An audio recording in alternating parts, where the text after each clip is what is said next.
Olá!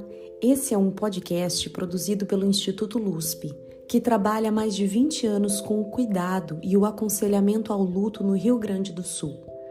Aqui falamos sobre temas complexos e profundos, como a morte e o morrer, as perdas, envelhecimentos, amadurecimentos e esperanças, com leveza e clareza, tendo o compromisso ético de testemunhar processos de transformação e restauração da vida.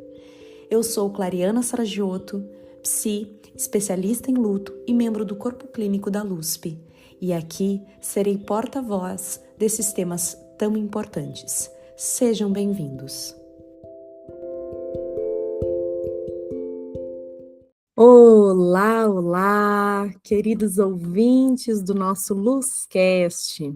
Hoje nós vamos conversar sobre um assunto que ainda não se manifestou tanto aqui no nosso estúdio do LUScast, mas é tão importante, que vem sendo trabalhado tanto pelo Instituto LUSP como por outras organizações aqui do nosso estado, que é o cuidado psicológico dentro das organizações, né? Como o cuidar do humano, das relações humanas, no ambiente de trabalho, que é um ambiente que a gente passa um longo tempo da nossa vida, é importante.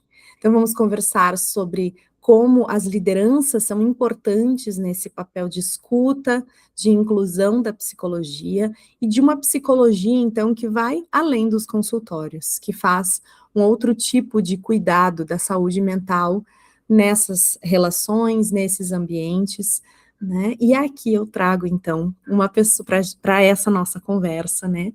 Uma pessoa muito querida para mim, muito especial, uma parceira de caminhada, foi minha colega na graduação, em Caxias do Sul, quando eu comecei a faculdade, uma pessoa que marca profundamente o meu coração, a psicóloga Josiane Venturini. Seja muito bem-vinda, querida. Muito obrigada, Clary. Eu acho que eu posso te chamar assim aqui também. Sim, com certeza. Para mim, é uma alegria muito grande estar compartilhando esse momento, né? Você é uma colega e é uma pessoa com quem eu aprendo muito, não só como profissional, mas como ser humano, né? Sabe que eu te admiro pela tua sensibilidade, então, para mim é um presente estar aqui contigo agora. Sim, querida, para mim também é um presente que essa nossa conversa possa ser mais um momento da nossa presença, do nosso carinho, do nosso afeto, e que isso também chegue no coração das pessoas, alcance as mentes, os corações, né? Que essa nossa conversa possa fazer sentido para você que trabalha numa organização, para você que é dono de uma organização, né? Que é psicólogo dentro desse espaço ou que pode trazer mais a psicologia, né, para esse olhar. Então, vamos lá, né, começando com a nossa audiodescrição, brevemente, né, eu sempre me apresento, embora as pessoas que já escutam os outros episódios, né, já tenham ouvido, vou repetir. Então, eu sou uma mulher cisgênero, de pele clara, branca, tenho os cabelos castanhos escuros, alguns fios brancos na altura dos ombros. Estou usando uma camiseta branca com um colar de sementes, brincos de um macramê amarelo, que são duas flores, e uso também uma armação preta e um fone de ouvido preto. E ao meu fundo é o meu escritório, com plantas, livros. Hoje tem até um aquário aqui, ó, é a nossa nova moradora da Ai, que residência, lindo. a Gertrudes. Então, é isso. Gertrudes, Estamos muito por bem. aqui para poder ter essa conversa boa. Uhum, muito bem. Bom, então, minha audiodescrição, eu sou uma mulher cisgênero, com traços que misturam um pouco a etnia indígena com a italiana. Então, eu tenho o nariz um pouco fino, queixo fino, os cabelos lisos, castanhos, um pouco abaixo dos ombros. Eu tenho algumas rugas aqui no olho, né, no cantinho, das quais eu tenho muito orgulho. E eu tenho 46 anos, né, a pele morena também, um tom médio. E eu estou no meu consultório, então, de paredes claras, né, cinza meio puxando para um bege, com plantas, né, com alguns enfeites, com alguns artesanatos, e com um balcão branco atrás de mim. Isso. Obrigada, querida. Então vamos lá, quem é a Josi? Também vou chamar ela assim aqui. Josiane Venturini, então, é psicóloga e fundadora do Farol, da Farol Desenvolvimento Humano, uma empresa dedicada ao cuidado psicológico nas organizações. Atua na área organizacional desde 2008 e na área clínica desde 2016. Então, quando eu conheci a Josi, ela já estava nas empresas, né? Fazendo um lindo trabalho e ao longo desses anos todos, né, fortalecendo esse cuidado e mais recentemente, então, com a sua empresa, Farol Desenvolvimento Humano. Quero ouvir você falar sobre isso. É especialista em neurociência pela Universidade de Caxias do Sul e em liderança e inovação pela FGV, né? FGV, isso mesmo, Faculdade Getúlio Vargas, Fundação Getúlio Vargas, né? Isso. Com formação em luto pela LUSP. Qual não foi a minha alegria quando numa turma de formação de aconselhamento ao luto, Josi também foi uma das nossas alunas, estava lá na turma, eu pude ter essa troca com ela, né, num lugar de sensibilidade, de aprofundamento do ser. E também tem formação, está em formação, né, na terapia do esquema, pela Weiner Psicologia, que é um instituto de referência também nessa área. Muito bem, então, Josi, sinta-se muito à vontade para poder contar um pouquinho da tua história, qual a importância, né, da psicologia organizacional, desse espaço de cuidado, né, como você chega também, se quiser contar um pouquinho como tu te sente, como tu te percebe, e a importância desse trabalho. Muito bem. Então, eu me percebo nessa questão do cuidado em relação às pessoas dentro da organização desde que eu era criança, porque o meu pai ele foi metalúrgico, hoje ele é aposentado, mas eu lembro dele trazendo materiais, né, que na época, a área de recursos humanos distribuía para de seus funcionários, na época eram materiais orientados para a questão de verminoses, materiais orientando a questão da nutrição, do alimento, né? E eu deveria ter uns 8 anos, e ele chegava com esse material, que era compartilhado entre os funcionários, e eu devorava essa literatura. E eu fico pensando o poder de alcance que uma organização pode ter, né? Então, acho que dá para a gente partir desse ponto, né? O cuidado dentro de uma empresa, até que lugar ele vai, né? A que pessoas ele pode também cuidar indiretamente, né? De que pessoas. Então, eu chego profissionalmente dentro da área do cuidado na organização em 2008, né, eu trabalhava numa empresa de grande porte e eu atuava numa outra área e fui transferida logo que eu ingressei no curso de psicologia para o setor na época de recrutamento e seleção, né? Então eu fazia, e as pessoas podem achar até que a área de recrutamento e seleção não é uma área de cuidado, mas cada vez mais eu tenho clareza nesse onboarding aí, né, das pessoas, o quanto a gente pode, numa escuta atenta, entender desde o primeiro contato, desde o primeiro momento. Eu me preocupava, por exemplo, Clary, essa pessoa, ela gastou talvez o seu dinheiro para um vale transporte, para estar aqui, ela talvez está desempregada, ela pensou em que roupa ela utilizaria,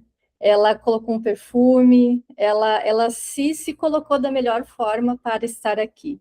E o mínimo que eu posso oferecer a essa pessoa é atenção, respeito. Talvez ela não vai ter aderência a essa oportunidade nesse momento, mas ela merece todo o meu cuidado dentro do possível em relação a esse momento, né? Então, meus primeiros atravessamentos, né, com o cuidado dentro das organizações foi dentro dessa realidade. Sim, que lindo, que olhar humano, essencial, né, poder considerar as pessoas que estão entrando, né, nesse ambiente da empresa, seja para começar o trabalho ou para conhecer também, né, considerar aquela pessoa, é o que tu está trazendo, né, Uhum. muito bonito esse olhar.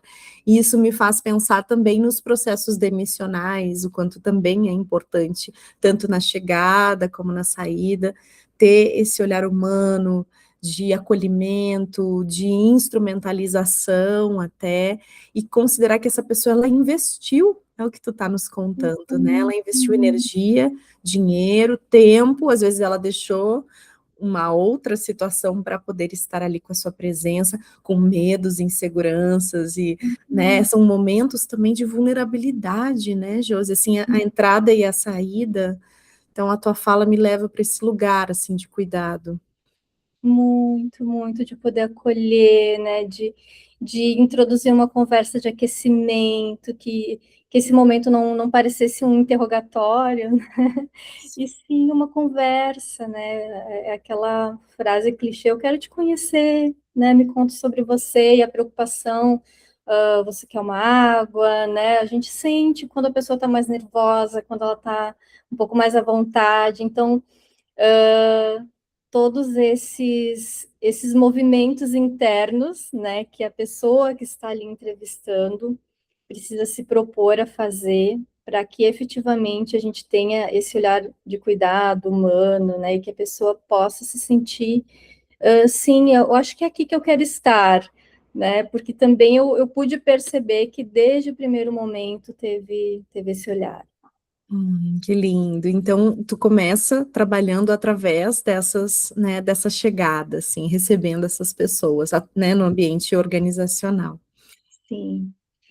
E em algum momento, eu ainda dentro da área de recrutamento e seleção, fui como eu sou uma pessoa muito curiosa, e eu tenho interesses que vão desde Ayurveda até o mundo de inovação das startups, né. Me identifico, me identifico. Então é muito difícil, para mim sempre foi muito difícil escolher o que estudar, o que ouvir. Eu viajo muito nas conversas, claro, e por favor me corte, né? Porque eu faço muitas conexões com tudo, e aí é um pouco difícil delimitar, enfim, estar dentro de um tema. E então, ao longo do tempo, eu fui sendo envolvida em projetos dentro da minha equipe ali, tanto projetos de implantação de novos sistemas, então agora a gente vai implementar uma nova plataforma que vai ter essas funcionalidades. Então, eu estava ali com o pé dentro da área de tecnologia da empresa e fazendo essa ponte com o então RH, né? E mais adiante surgiram oportunidades que aí sim elas tinham um propósito que vai além, né? Eu tenho uma pessoa muito próxima a mim que ela tem uma condição mental bem delicada. E por questões minhas, eu nunca comentei com ninguém dentro da empresa. Né? Então, é uma pessoa que ela tem incapacitação de trabalhar, inclusive aposentada, né? Por esse ponto. E o universo às vezes coloca no colo da gente, né, projetos que talvez a gente tenha abertura, né, de coração, de alma para lidar. E chegou até mim o projeto que na época era um projeto de inclusão de pessoas com deficiência, né, que hoje a gente vê as áreas de diversidade e inclusão muito mais amplas, contemplando outras minorias, mas na época era isso. E aí coube a mim ter todo esse jogo de cintura entre aquilo que era possível fazer na época para essa organização e também entre atender, enfim, aquilo que era necessário para incluir o maior número de pessoas possível ali dentro. Né? Então, foi uma experiência muito enriquecedora e não só para mim, entendo que também foi uma oportunidade de poder conversar, então eu participei de muitos projetos de sensibilização, na época era um trabalho em parceria com outros saberes, com assistente social, com medicina, com engenharia, né? E foi muito bonito, assim, poder estar nas equipes, né, trabalhando com sensibilização, abrindo um pouco o olhar das pessoas, né, para o tema, e o quanto elas poderiam estar aprendendo, crescendo, né, com todos esses movimentos. E aí eu fiquei até o final desse meu ciclo nessa organização, né, lidando com várias frentes, né, que é assim que eu me vejo, é muito difícil fazer uma coisa só. Uhum. E aí, Excelente.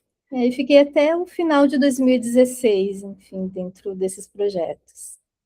Sim, e aí depois tu abre então a tua consultoria, né, que é a Farol. Isso, aham. E chegou um momento, assim, que eu estava muito inquieta em relação a, bom, é isso, né? E aí chega um momento quando a gente está dentro de uma organização que até um certo ponto você pode protagonizar alguns projetos e até você tem, né, que seguir aquilo que também são as diretrizes, a cultura da empresa. E eu entendi, eu acho que eu estou em um momento em que eu quero abrir a minha empresa e poder fazer as coisas um pouco mais do meu jeito e ser um pouco mais protagonista, assim, da minha carreira. E então foi um ato muito corajoso, e eu lembro que na época existiu uma crise econômica no Brasil, e muitas pessoas, elas me pontuavam, você tem certeza, né, que é isso que você quer, é esse o momento, as pessoas estão com medo de ser demitidas e você está pedindo para sair e empreender. E eu tinha uma convicção que era isso, né? Vivi meu luto por sair, não foi, mesmo tendo certeza que era esse movimento que eu queria para mim, eu vivi meu luto, né? De ter que encerrar o ciclo com os projetos, né? Que eu tinha tocado até então nessa outra empresa. Mas foi muito bonito também o movimento que eu fiz de poder, bom, agora eu sou CPF, eu sou CNPJ, e eu tenho que aprender a vender.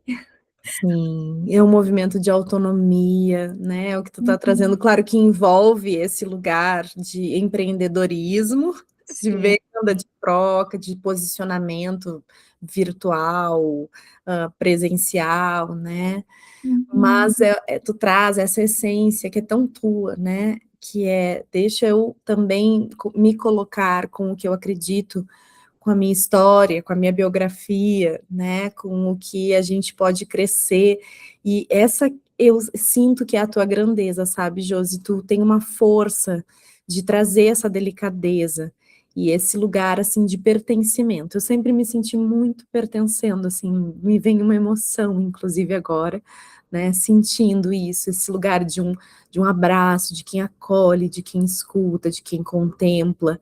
E aí uma pergunta que não estava aqui no script, mas é que eu sinto agora de fazer, quando tu me traz, assim, dessa tua jornada, é qual a importância da inclusão das minorias nas empresas, né, inclusive com os transtornos de saúde mental, com as condições neurodivergentes, diferentes, diversas, né, com as minorias raciais, com as minorias com deficiência, né, de gênero. Então tu vem trazendo também essa construção, assim, e é quando uma empresa, ela tem pessoas assim, ou quando ela precisa se abrir para receber pessoas das minorias, assim como, né, das minorias, assim.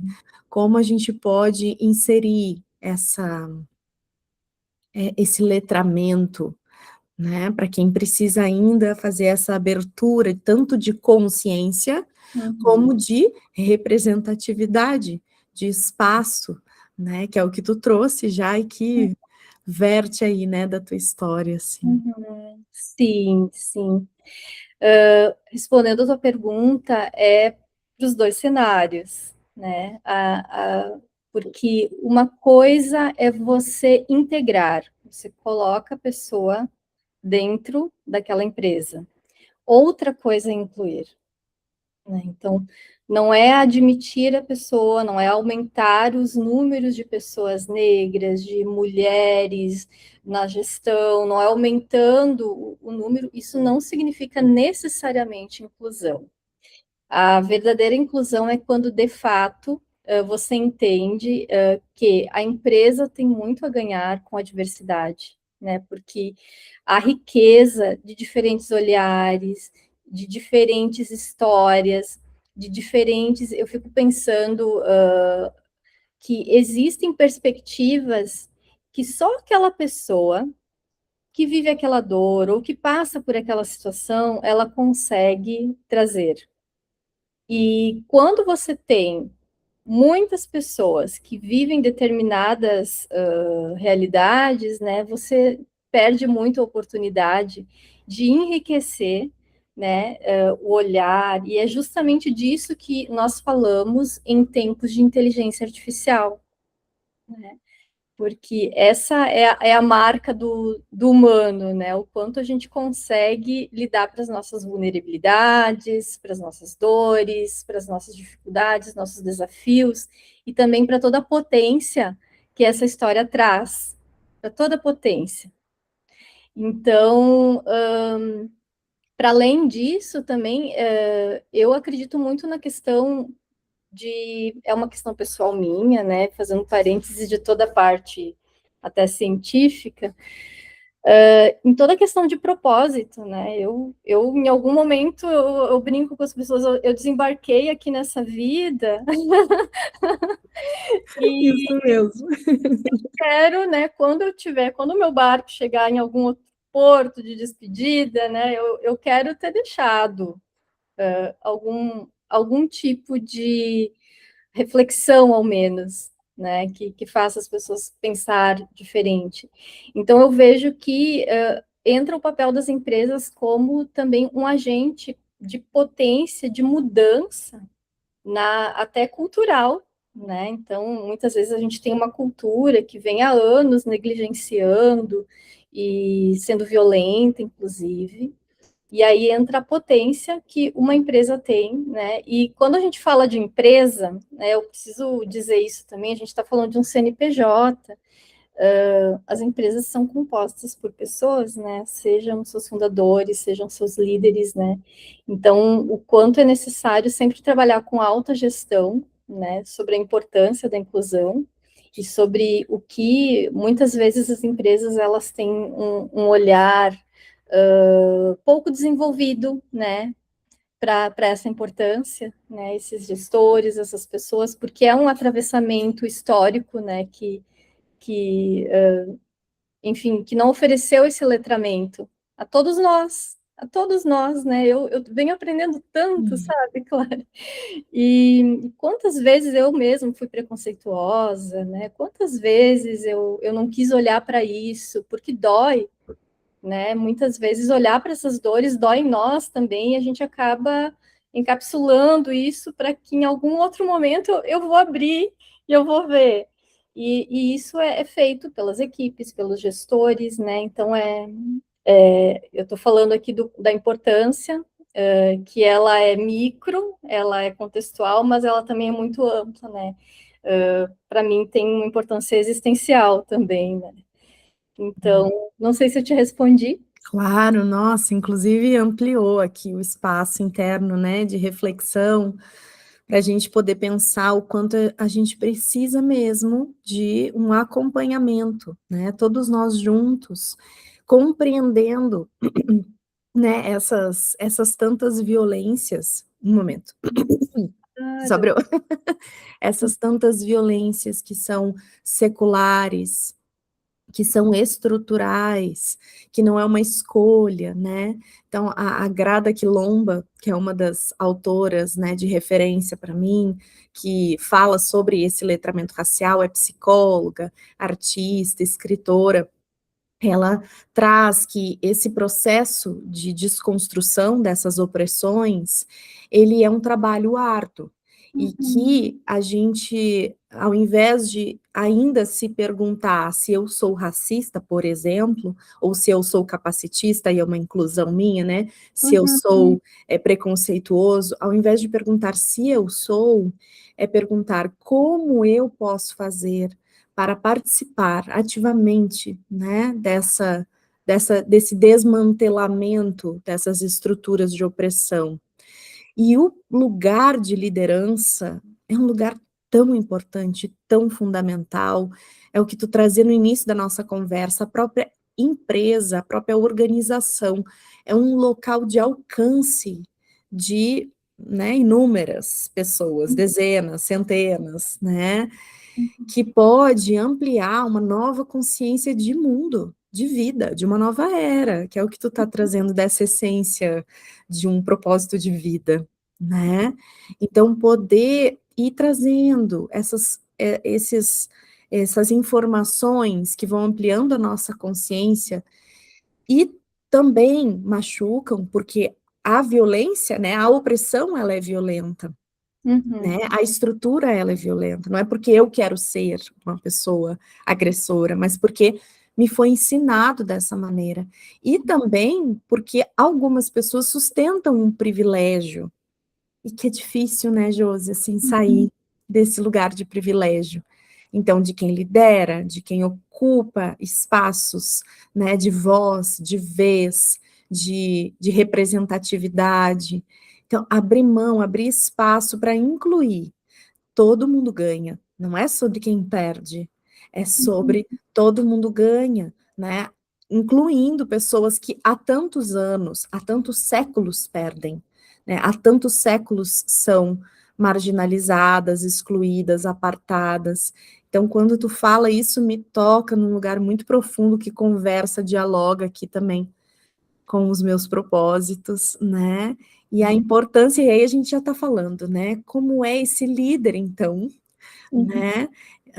Que se posiciona diante dessas tantas diversidades, né? Diante dessas tantas camadas de relacionamento, para cuidar do humano, para cuidar das relações, né? Que características esse líder tem, pode ter, né, precisa ter para ajudar na construção, né, dessas relações mais saudáveis.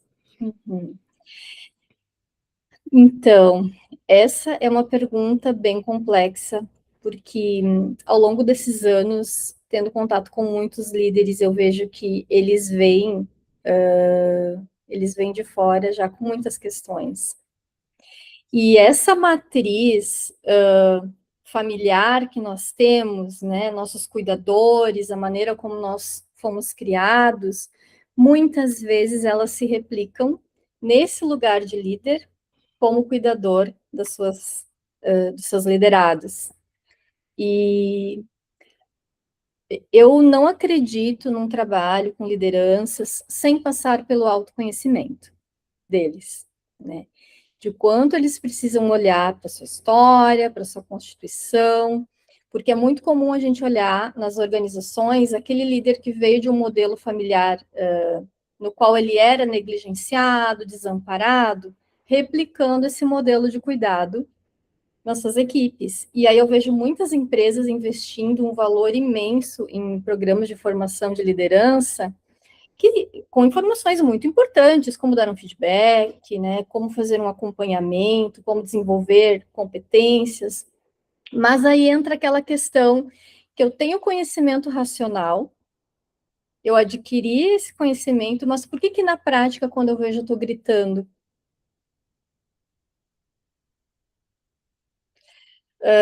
Então, a importância da liderança, ela é primordial, porque é onde ele tem o poder ou de retraumatizar pessoas da sua equipe, ou de desenvolver um novo modelo de relação de cuidado. Então, por isso que eu comecei a me aprofundar também nas questões do trauma, porque eu fazia, enfim, alguns acompanhamentos, né, algumas mentorias, eu fazia o trabalho de assessment e aí mapeando, né, tudo que a pessoa enfim, tinha de potencial, quais eram os pontos, né, que ela poderia avançar, progredir, desenvolver. E mesmo ela sabendo daquilo, por que as coisas não mudavam? E aí parecia muito exagerado eu ficar prescrevendo psicoterapia para essas pessoas, né? Mas é porque não é um trabalho que você faz do dia para a noite. E é um trabalho muito artesanal, né? Onde é necessário, você pode ter 20, 30, 40, 100 líderes em uma empresa, mas cada um deles vai precisar de um cuidado muito customizado. Então, eu vejo a importância do líder, né, como essa pessoa que vai, enfim, reconhecer sua vulnerabilidade, né, ter acesso um pouco mais, com mais clareza da sua própria história, de que maneira isso se manifesta no presente. E é claro que não são todos os líderes assim. Nós vemos muitos que eles tiveram determinadas histórias, e até dentro da terapia do esquema, tem uma frase que é muito falada, que por mais que todos nós tivemos pais ou cuidadores muito bons, em algum âmbito eles devem ter falhado, porque é impossível ser perfeito, né? Então, todos esses líderes, eles têm sua história e também, em algum ponto, né, houve algum tipo de negligência, ou de falha, ou de excesso, e muitos deles conseguem vir para a organização já com um olhar de fazer diferente, assim, para a sua própria vida como um todo, né? E outros, o que a gente vê com muita frequência, vem com essa repetição. Ai, Josi, muito importante a tua fala, me toca também, e principalmente também no aspecto de pensar que esse processo de autoconhecimento, ele não é individual, né? Ele não é individualista.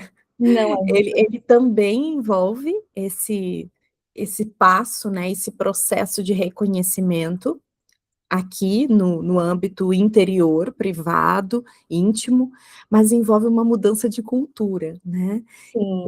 Se eu estou numa cultura que sustenta um autoritarismo, um lugar de relações de poder muito rígidas, hierárquicas, e que precisam sustentar esse papel opressor, talvez essa pessoa que esteja aberta a se conhecer, a rever seus valores, a rever sua história, ela vai ter muita dificuldade de andar, de caminhar, de fluir nesse ambiente. Uhum. Então, da mesma maneira que uma cultura que promove, então, mais liberdade, um espaço de escuta, de introspecção, né, de sensibilidade, também possa ter essa divergência, né, essa dificuldade de receber pessoas que ainda estão enrijecidas nesses métodos, né, nessas defesas, como diríamos nós, psicólogas. Estruturadas e que sim, as nossas defesas estão a serviço da nossa sobrevivência. Então, Uhum. acho que um outro episódio lindo para a gente gravar seria o olhar do trauma nas organizações, né? Como é Uhum. uma organização informada em trauma, e aí já fica só né, uma aba aberta, assim, para a gente poder pensar. Mas o quanto sim a gente precisa, né, desse lugar de mais do que compreensão racional, que é o que tu está trazendo, mais do que planejar, estruturar metas, caminhos, conhecer as potencialidades, os dons, talentos, né? As soft skills, né? Entender assim como é que o meu corpo processa e como o meu corpo se movimenta nesses outros corpos, né? Assim, através desse ambiente, dessa cultura que também vai estar promovendo uma corregulação, vai estar promovendo um espaço, né, de pertencimento, de reflexão aberta, sem uma crítica muito aguda, muito feroz, né, ameaçadora. Nossa, como é a gente pensar num espaço que não seja ameaçador, Uhum. que Uhum. seja seguro, né? A tal da segurança psicológica Lógico. que a gente fala tanto, né, nessas intervenções no ambiente organizacional, né? Então, a fala me levou para esse lugar. E aí, bom, estamos chegando quase, mas ainda tem um tempinho, né, para a gente poder ir finalizando. Quais são as possibilidades de cuidado, né, diante disso? Então, tu já trouxe o autoconhecimento também, a psicoterapia individual para lideranças, mas para os colaboradores também, né? Mas o que mais, né? Para que a gente também não caia quase na cilada, assim, de entender que, bom, agora com a NR1 o que eu preciso fazer é proporcionar terapia individual para os meus colaboradores. Ponto. Né? O que mais? Sim, é, muito mais, muito mais, muito mais, né? De nada adianta você colocar um psicólogo à disposição, né, de escuta ali das pessoas que estão na sua empresa, se essa pessoa sai desse consultório e volta para um setor que ela vai estar constantemente ativada, com medo de ser demitida a qualquer momento, com receio do que o chefe vai dizer, né? Eu coloco o chefe porque é esse olhar que ela entende, né? Essa figura que deveria ser de cuidado. E eu posso dar alguns exemplos assim mais práticos, né? Mais práticos do que seria então o cuidado para além de uma escuta psicológica, que não é necessário, né, que todas as pessoas estejam em psicoterapia, né? Talvez a maioria até não, mas um lugar onde possa ter rodas de conversa, onde possa ter trabalhos de inclusão, onde possa ter trabalhos de cuidado dos cuidadores, né, dessa liderança. Essa liderança precisa ser amparada. Essa liderança precisa entender que ela pode baixar a guarda, né, como a gente vinha conversando em off, né, apresentar sua vulnerabilidade, né, e não estar nesse lugar, não achar que precisa estar nesse lugar do saber, do autoritarismo, né? Porque é isso, eu me visto dessa capa, principalmente a gente vive numa cultura machista, né? Que os meninos, eles desde muito pequenos, eles são super-heróis, e as meninas são as donzelas indefesas, né? Então a gente vê muitas lideranças ainda, a predominância é lideranças masculinas na maioria das empresas, e tem esse atravessamento também dessa questão desse autoritarismo, né? Eu tenho que dar conta, eu tenho que estar no controle. Então, desde o cuidado desses líderes até o cuidado das minorias, também promover desde como que está o almoço no refeitório, né? Porque para muitas pessoas, para mim, tem muitos dias que é o melhor almoço que eu tenho da semana é aquele no refeitório da empresa, né? É um cuidado, né? Existem empresas também com espaços de descompressão, né? Mas para além do espaço de descompressão, como que a gente faz para as pessoas não se oprimirem? Então, é uma discussão que vai muito além de soluções prontas, né, de respostas fáceis, mas de olhar cada organização, agora tem esse mapeamento dos riscos psicossociais que vão para o PGR, né? Então, o que apareceu ali? Né, de quem faz esse trabalho, de ter uma escuta muito atenta. O que está adoecendo as pessoas? O que está comprometendo a sua saúde mental? O que está trazendo sofrimento? Porque eu trabalho no modelo transdiagnóstico, eu não preciso ter um número X de pessoas com diagnóstico de ansiedade para entender que eu baixei o número desses diagnósticos, então está tudo certo. Não, o sofrimento ele vai para além, né? Como que é essa população?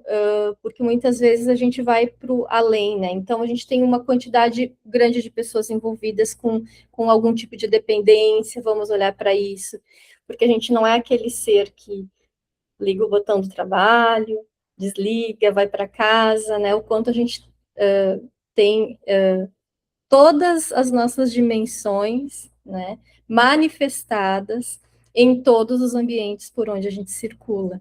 Então, o cuidado das organizações, ele pertence a equipes que podem oferecer um entendimento multidisciplinar, né? Não é só o psicólogo. Muitas vezes o cuidado que vai afetar a saúde mental de uma mulher é saber que ela vai ter um lugar seguro para deixar a sua criança.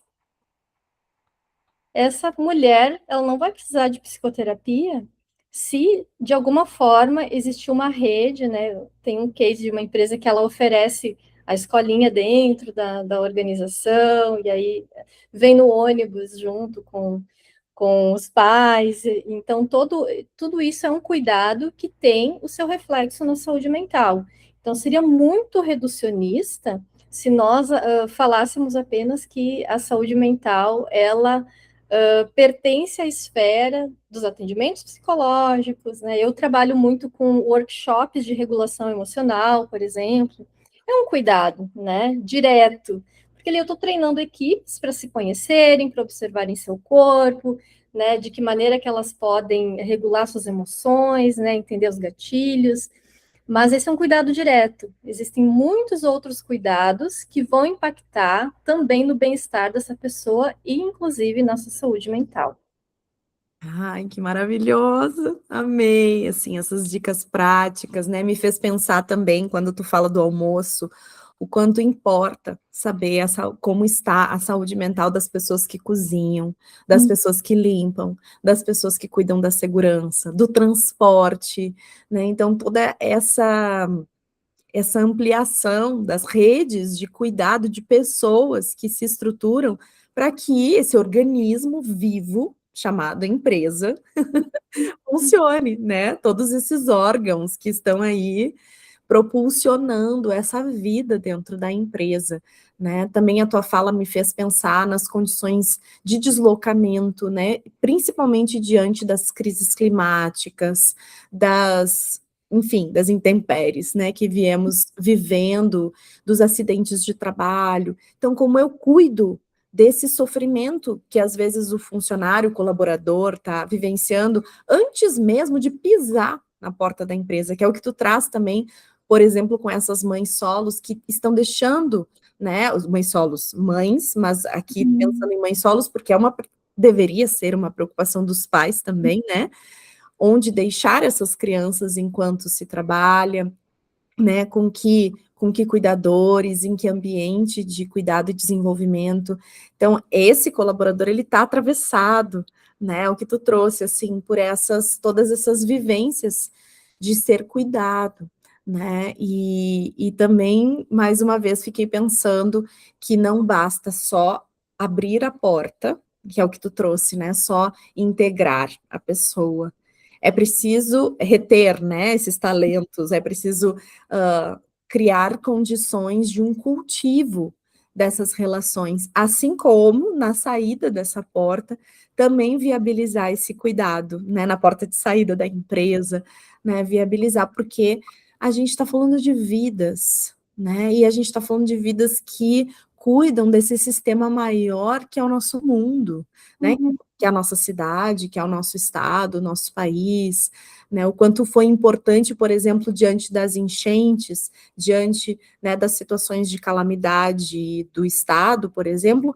as empresas também se mobilizarem para cuidarem tanto dos seus colaboradores, como dos familiares dos seus colaboradores, como do bairro, né, do estado. Então, também não adianta só adotar uma pracinha, colocar lá uma plaquinha, ou ter lá o slogan, nem sei qual é o termo, né, utilizado de desenvolvimento sustentável, né, mas de fato, quem está cozinhando para esses meus colaboradores, né, e esses alimentos, e esses produtores, tudo uma cadeia, né, de um processo, assim, de uma teia, né, de cuidado, então Certo sistema, né? isso.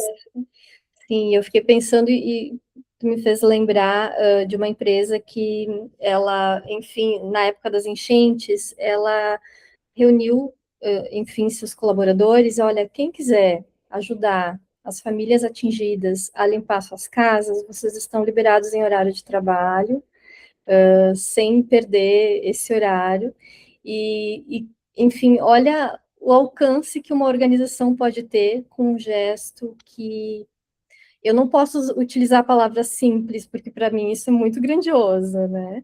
Mas é um gesto, digamos, que não é complexo de implementar, né?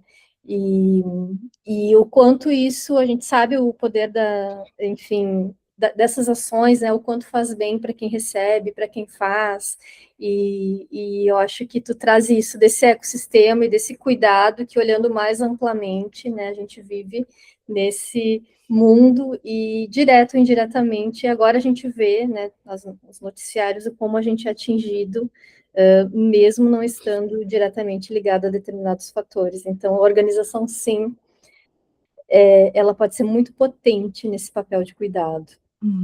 Ai, que linda! Acho que é isso, assim, para hoje, né.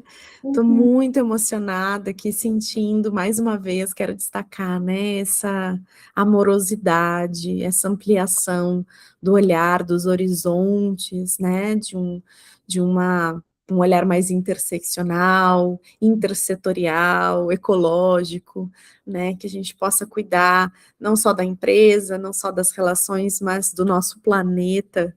Uhum. Então, Josi, muito bom estar aqui contigo, te trazer para o Luzcast, tu amplia a luz desse espaço, né, e que a gente possa marcar outras conversas que possam ser engrandecedoras do nosso ser.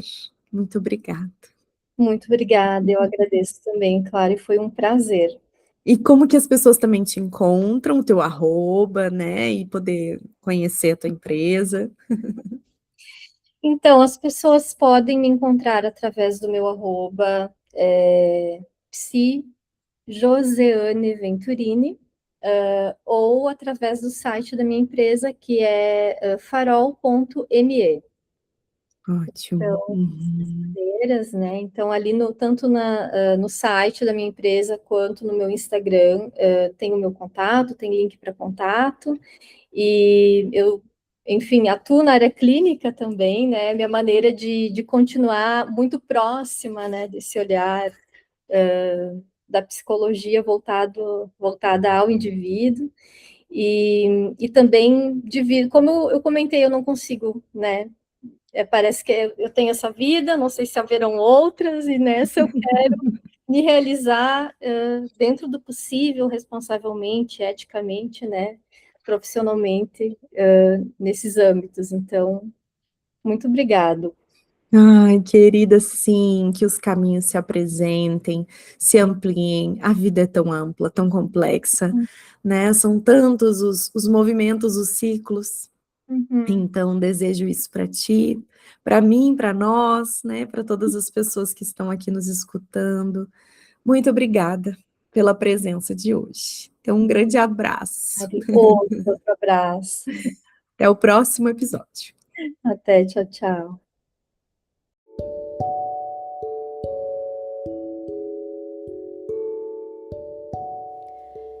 Que esse Luzcast tenha alcançado o seu coração e te esperamos no próximo episódio.